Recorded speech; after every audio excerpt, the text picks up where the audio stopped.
Hello, everybody. My name is Andrea Olson, and I am going to be recording Go Diaper Free podcast, episode number 67, How to Save Money on Diapers, for my podcast, which you can check out at godiaperfree.com/iTunes. All right, let's do this. Welcome to the Go Diaper Free podcast, where we're all about helping you potty your baby as early as birth. I'm your host, Andrea Olson, author and mom of 5 e-seed babies. This is episode 67, How to Save Money on Diapers, 6 tips for using fewer cloth and disposable diapers.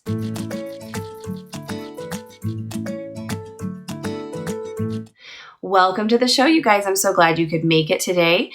Today we're going to talk about several creative ideas on how to save money on diapers, one of which obviously is going to be EC, but we will get to that. And at the very end today, I'm going to share a little story from one of our coach trainees who applied for a scholarship. It is one of the most moving things I've ever read and just shows that if we all lost access to diapers today and to washing machines today, what would we do? This woman is a bootstrapper, and I really want to share her story at the end, so stay tuned for that. Meanwhile, you can find the show notes for this episode and anything that I mentioned that is linked to somewhere on the internet at godiaperfree.com/67. You can also ask questions here. I answer all of the comments, and also you can share your ideas. If you have tips that I did not mention today, definitely come join the conversation there. And if you want to start EC, go ahead and go to godiaperfree.com/start, and you can get my free quick start guide for EC there. All right, so let's start off with number 1. And this list is definitely inspired by the Penny Hoarders article, which I will link to in the show notes as well. I looked at hers and a few other articles, but I really felt like Penny Hoarder had it nailed as far as how to save on diapers. So I'm going to do a sort of slightly modified list inspired by hers. Number 1, no diapers. So if we do not use diapers, we don't have diaper cost. Duh. Now, if you only have one child, this is probably a little bit more feasible. Not using diapers at all is definitely something that some of our ECing community does. I've read of a handful of women who have done this from birth and just not used a diaper at all. And they usually live in kind of a tropical climate, Hawaii or Central America, and found a lot of success with that as well. These women stay at home, they don't work, and they don't use diapers, and they also had this single child to work with. Now, that's not to say that it can't be done without diapers, period, because that's what all humans have done for all of human history. So no diapers is obviously something that needs to be modified for many of us in the Western world. The way that we modify this is by doing elimination communication. So elimination communication, as you all know, or may not know, if you don't know, go back to episode 1 and 2 and 3 and 4. You can get the primers on everything EC. But it's basically you're starting based on the child's instincts for dryness and to be clean, for good hygiene, which as mammals, all human babies are born with. And they desire to stay clean and dry and try to let you know that they want that through crying. So we pick up on those signals, we call them. We also get into a rhythm in the day when they wake up. Anytime an adult would need to go to the bathroom, we offer for the child to go to the bathroom as well. After a long trip in the car, etc. So elimination communication is just basically responding to your baby's needs and helping them until they can do it for themselves. We do have a series on Montessori-inspired EC coming up very soon, a 4-part series on this podcast. It's going to be super fun. So stay tuned for that if you want to learn more about doing EC in a way that is going to help your child develop and have the best start, and the development will be the smoothest with EC. So the first option for saving money on diapers is clearly elimination communication. No diapers, all the way up to the range of just using the diaper as a backup instead of using it as a full-time toilet. If it's a full-time toilet, you're going to go through many more of them, and you're going to teach your baby to stay in them and not want to be taken out of them, and you're going to have a child in diapers for 3 or 4 years. If you use a diaper as a backup for when you are not doing EC, if you're doing it part-time, or for when you're cooking dinner or you're in the car, and you use it as a backup, not a full-time toilet, you're going to use them for a less long period of time, and you're going to use less of them, typically. Okay, number 2 in our list of 6 tips for using fewer cloth and disposable diapers we've got used cloth diapers. For newborns, I prefer to use the workhorses. Thirsties makes a workhorse. It's just the padded cotton material kind of inside that goes inside the cloth diaper shell, and it just velcros onto the baby. For a newborn, this is an awesome backup. When they wake up as a newborn, hold them over a receptacle, or typically they will go immediately, because when you wake up, antidiuretic hormone wears off and every human being's bladder and bowels get ready for movement. Okay, so for newborns, cloth diaper alternative could be workhorses. You can get those secondhand oftentimes. The other part is, if you're afraid of doing cloth diapering because it's so much work, here's the deal. If you're doing number 1, which is doing EC with limited diaper use, with not using it as a toilet, you're gonna skip the poopy diapers for the most part. So one of the biggest benefits about doing EC that I personally love is skipping the poop. So cloth diapers become a lot easier to manage, and you can spend $200 stocking up on cloth diapers versus an average of $3,000 on disposables per child. So it's a huge cost savings to use cloth versus disposable. I recommend, everybody always asks me, Andrea, how many should I buy? Because I do sell these. I sell a really nice bamboo fleece lined cloth diaper on tinyundies.com for people who are still kind of in that. Yeah, we're going to do trainers sometimes for diaper free time, but we're also going to do cloth diapers. So those are called tiny bums. And I recommend that you get 3 covers and 20-ish inserts and a wet dry bag. So those items I'll link to in the show notes at godiaperfree.com/67, but that's a really good stash to get you started if you don't want to use the inserts that I sell on my site and you just want to use pre-folds. There's the Indian cotton pre-fold that I really love because it's not super absorbent and it's all natural. Really good for baby skin. You can just fold those in half or in thirds, lay it inside the cover. Don't use a snappy, don't use pins or anything. You just lay the baby in there, put it on, and it's really good for easy offs, easy ons for easy. So second way to save money on diapers is to use cloth. You can save about $2,700 per child that way. The third way, which kind of goes hand in hand with EC too, is to train early. So in 1957, 92% of children in America were potty trained, like done, by 18 months old. And you think about it, they were using cloth diapers. These moms were not working outside of the house. They did not have washers and dryers. So they were hand washing and hang drying all of their laundry. But also, just culturally, we never learned that a diaper was a toilet from birth. A lot of people were known, and it's in baby books too, baby raising books from the time, that you just hold the baby over the pot when you notice they're starting to poop, or when they just finished eating, or when they wake up. So people were already doing EC because it just made sense. Like, why would you teach them to go in this thing that you then have to hand wash and dry? Doesn't make sense. Back in 1957, babies were exactly the same as they are today. Maybe microscopic changes in evolutionary terms, but pretty much the same. And babies all then and now are capable. There was no message in our culture that says you need to wait for readiness. All babies are capable of learning. And the way that I would like to share this with you, if you don't do EC or you don't want to do EC or you missed that window, that training between 12 and 18 months basically looks like this. You would switch to cloth training pants at home and during the day, during waking hours, like full time, starting when they start walking around 12 months. Montessori really highly informs the way I think about this 12 to 18 month period, because it's what Montessori coined as the sensitive period for toilet learning.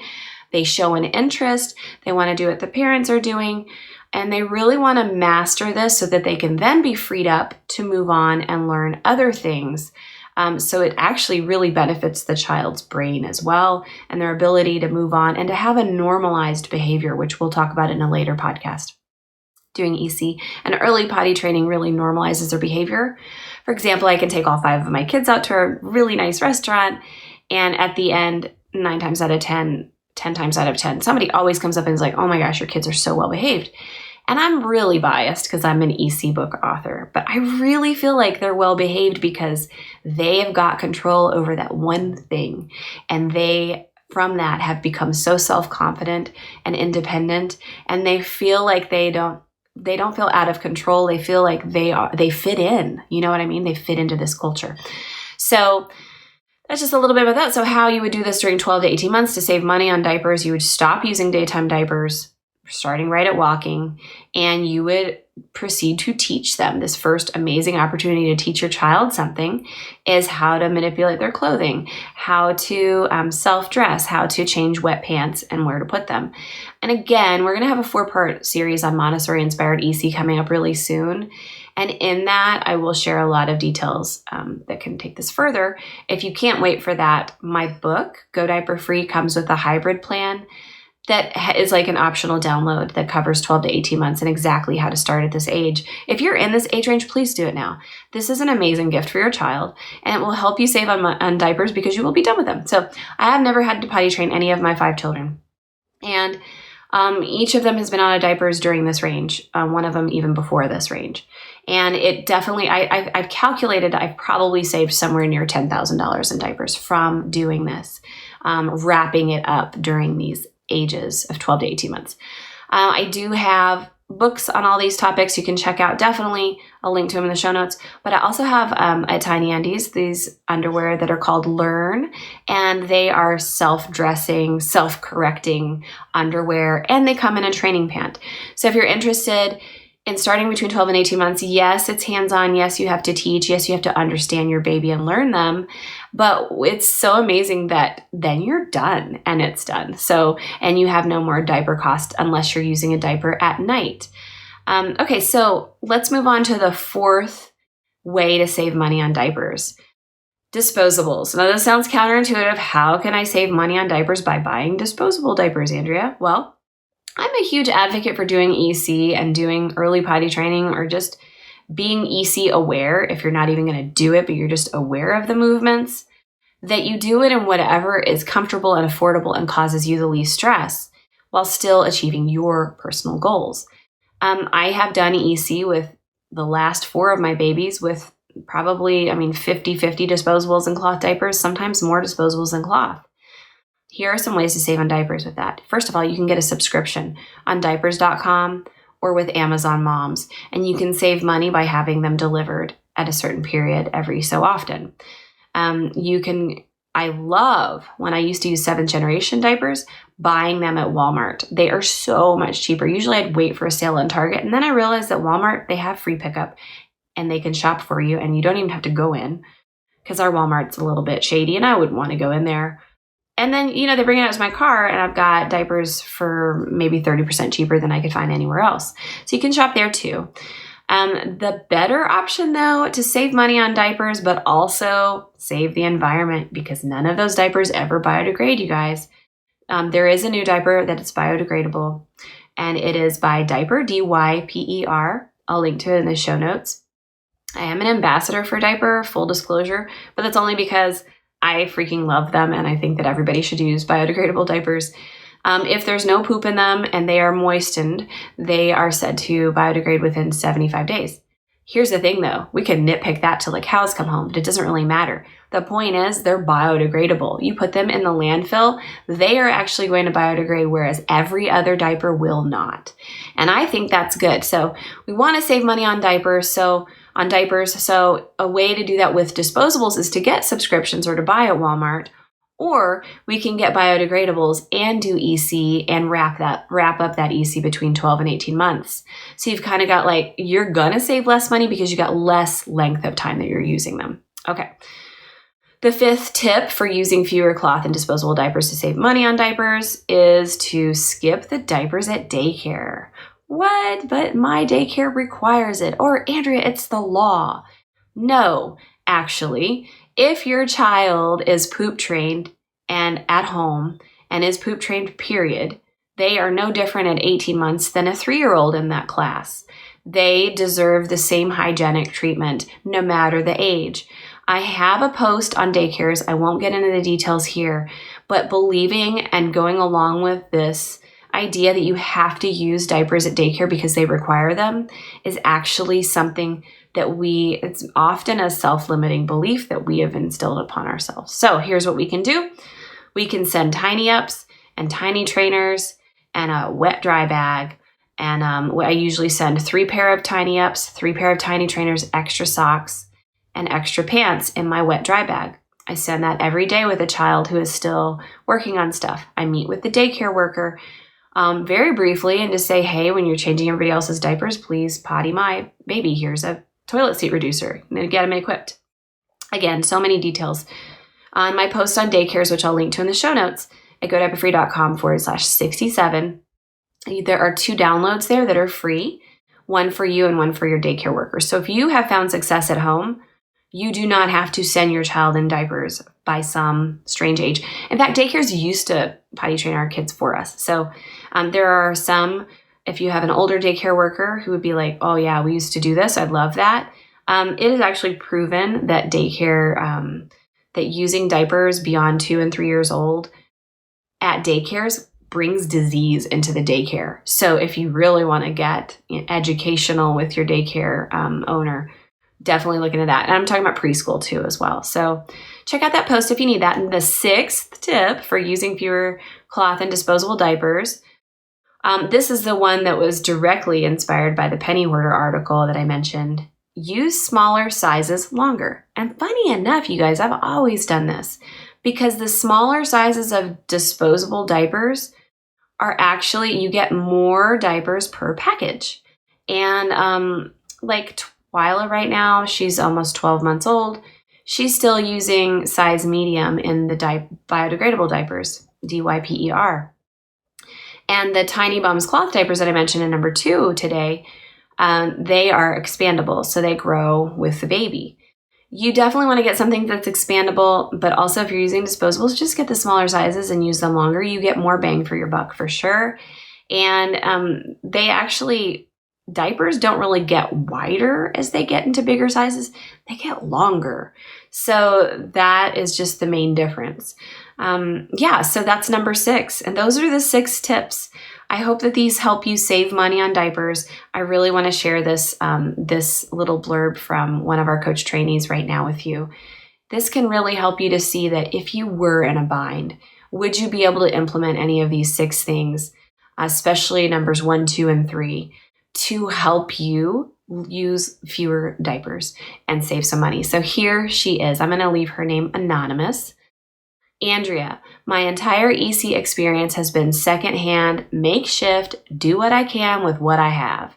After taking the financial hit of having baby number 2 and relying solely on my husband changing jobs and losing jobs, barely keeping us from getting our house foreclosed on, we did get the car taken and the power shut off a few times. We had to apply for food assistance. Thank God for EC. There is not money for diapers. So I bought my baby Bjorn potty secondhand for $3 on Letgo, and I used receiving blankets and old diaper covers that survived from baby number 1. I cut old pants to make diaper belts, and I checked out your book from the library, Go Diaper Free, for 3 months. Without internet, I'm using my dad's cell phone right now for internet because that is shut off too. And now, despite all of that, today my son spent all day dry and accident-free in pants. His first birthday is in a week. I almost want to cry, you guys. Isn't that beautiful? This just goes to show that we don't have to do what everybody else does. We can save money on diapers and at the same time give our babies the best start. And at the same time, really focus on what matters. Through some of these 6 tips, I hope they helped you today. Again, go over to the show notes at godiaperfree.com/67. Let me know if I've missed any brilliant ideas you have about saving money on diapers. And also, go ahead and tell us how much you've saved or are planning or estimating you're going to save by doing EC or early toilet training. Or what is your plan for using this information today? Let's start a conversation over on the blog. Thank you so much for listening today. If you want to leave a review at iTunes, go for it. It helps more people learn about all of these kinds of options. I'm Andrea Olson with Go Diaper Free, and this is the Go Diaper Free podcast. Have a wonderful week and see you next time. And that is it, you guys. Thanks so much for watching me record this week's podcast episode. I hope you enjoyed that story. Please comment below with any questions or any other ideas that you have here on the YouTube channel. And definitely go check out the blog post if you want to see links to more of those resources like the daycare post. All right, take care. Subscribe and hit the bell for me to let you know when my next video is up. Take care.